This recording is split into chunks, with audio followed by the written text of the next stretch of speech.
दोस्तों, आज की कहानी है भाभी।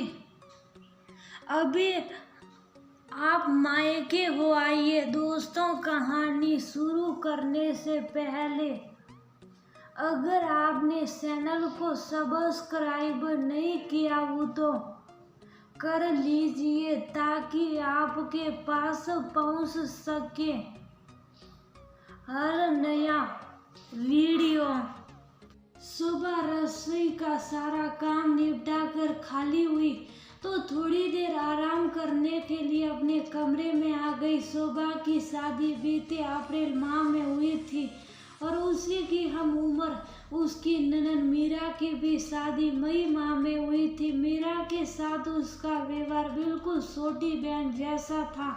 मीरा भी अपनी भाभी को बहुत प्यार करती थी, लेकिन दोनों को सिर्फ एक माह तक का समय ही साथ में व्यतीत करने को मिला। बाकी भी सभी लोग परिवार के काफी अच्छे थे, लेकिन हम उम्र ननन की बात ही अलग थी। जैसे ही शोभा अपने कमरे में पहुंची तभी उसके पिताजी का फोन आ गया। बेटा, तीज और रक्षाबंधन का त्योहार आने वाला है, तेरे भैया तुझको लेने आएंगे। मैं अभी तेरी सासू माँ और पिताजी से बात कर लेता हूँ। शोभा जी,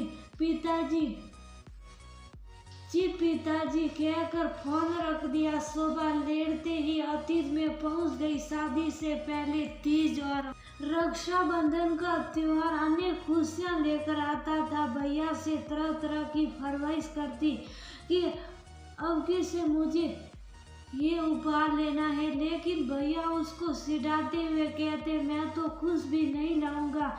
लेकिन रक्षाबंधन वाले दिन उसको वही उपहार प्राप्त होता। उसकी भाभी भी उसकी छोटी छोटी सी खुशियों का बड़ा ख्याल रखती।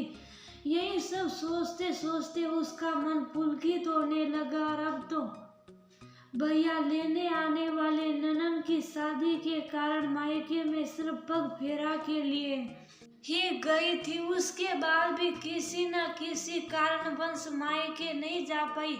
सोचा अब की से जाऊंगी तो थोड़े दिन रह कर आऊंगी।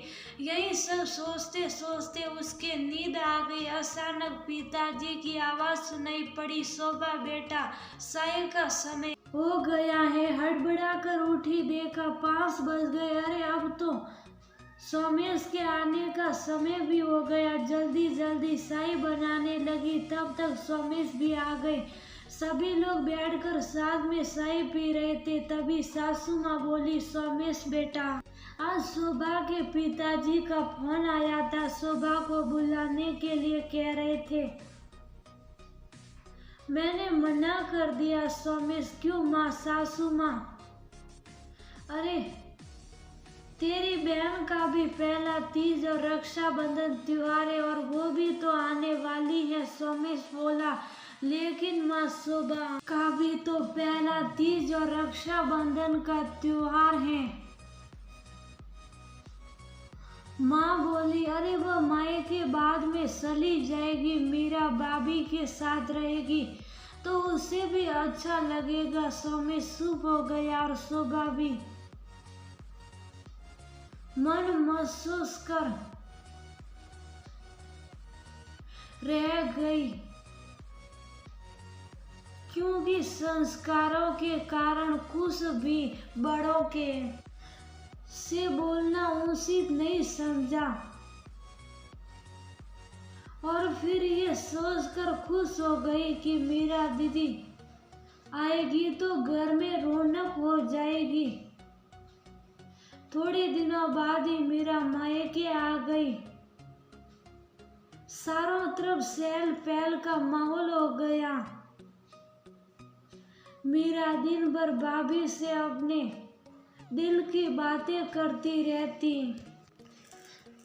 शोभा का भी मन मायके जाने की बात धीरे धीरे भूलने लगा, लेकिन बीच बीच में मायके जाने की मन में तड़प उठती। जरूर एक दिन घर के सभी लोग साथ में बैठे हुए थे। अचानक मीरा ने पूछा, माँ, भाभी मायके कब जा रही है? सासू माँ बोली, अभी नहीं, जब तुम वापस ससुराल चली जाओगी तब थोड़े दिन के लिए उसे भेज दूंगी। मीरा बोली, क्यों माँ?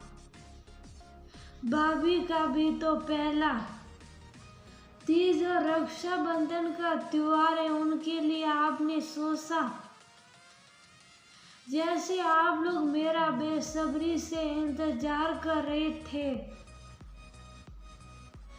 वैसे ही भाभी के मायके वाले भी